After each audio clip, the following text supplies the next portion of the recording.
CHUM FM. 20 minutes after 8 here at CHUM FM for your entertainment. Adam Lambert has arrived in the studio. Good morning. Welcome to Toronto. Welcome to CHUM FM. Thank you for having me. How are you feeling about getting up this early in the morning to do, well, you've probably done a lot of interviews this early in the morning. Yeah, I'm getting used to it. The coffee's kicking. It's good. How long does it take you to get ready? Like an hour. Really? So you didn't sleep in these clothes? You actually had to put all this stuff on? I did. Like Yeah. the necklaces, the rings, all this I stuff? slept in my boots, though. Oh, well, I would hope Yeah, so. they came into the bed with me. I mean, they're snakeskin. I can't take them off. I love them so much. I have so many questions to ask you. Okay. So many questions. I got to ask you about American Idol, and that Simon is leaving. The announcement's been made. How do you think the show's going to survive without him? I think it'll survive because I think the audience invests in contestants, not necessarily the judges. I know for the first couple of weeks of the show, everybody wants to hear what the judges are going to say to the people that come in an audition. But I think once they pick that top 10 and you find someone that you're really into, that's what keeps you coming back for more each week. Now, you're going to be 28 very, very soon. Next week. Well, happy the birthday. 29th. Yeah. Happy birthday. Thank you. And that's the Friday. cutoff. Yeah, that That's is the the cutoff. Yeah. So of all the years that American Idol was taking place, were you going, I should really do it. I should really do it. Like how many times did you think about it before you actually went and auditioned? It's so funny because I remember when the show first came on, I watched the first season with Kelly Clarkson as the winner, and I thought, wow, how fun. I could do this maybe. And I just didn't quite believe in myself enough to go to the audition. I didn't want to face the rejection of it. And then for a while I thought, oh, I'm not right for the show. There's no point in me even going. They would never go for me. I'm too weird. I'm too theatrical. I'm too this and too that. No, you? Yeah, me, yeah.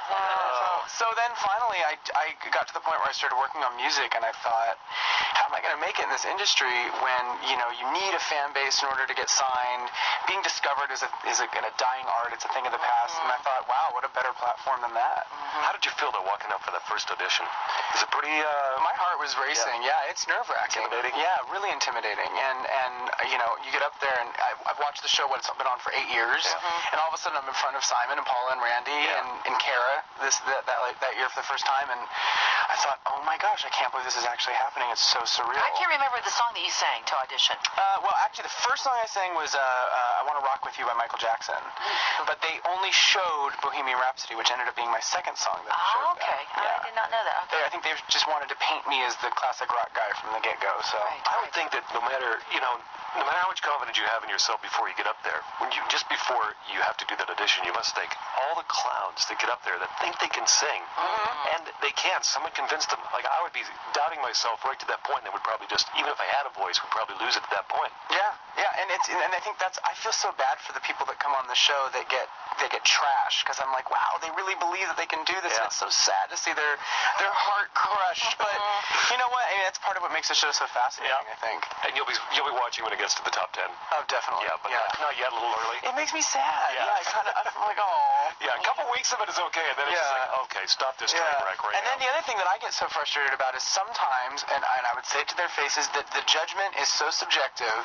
Sometimes someone comes in there and can sing and is great, and they hate them. And I've sat at home before in past seasons and been like, are you crazy? That person's amazing.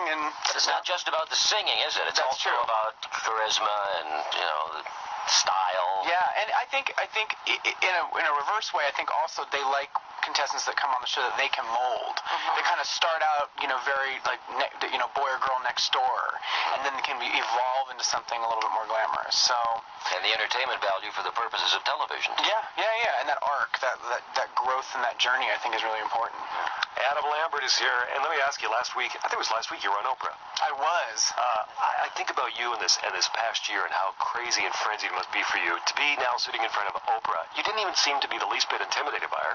I was really nervous before I walked out there, but she has a way of making you feel very comfortable, and that's why she's Oprah. Yeah. That's why she does what she does, and she's so amazing. And I just felt really at ease talking with her. So one of your stories, though, that you told her was about having recently met Madonna and being invited to Madonna's house because your guitar player is actually Madonna's guitar coach and player. Many times. He actually just played the Haiti benefit the other night with her. His name is Monty. He's an old friend of mine.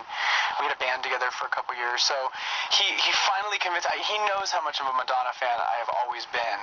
And finally, I met her right after the Rolling Stone cover came out.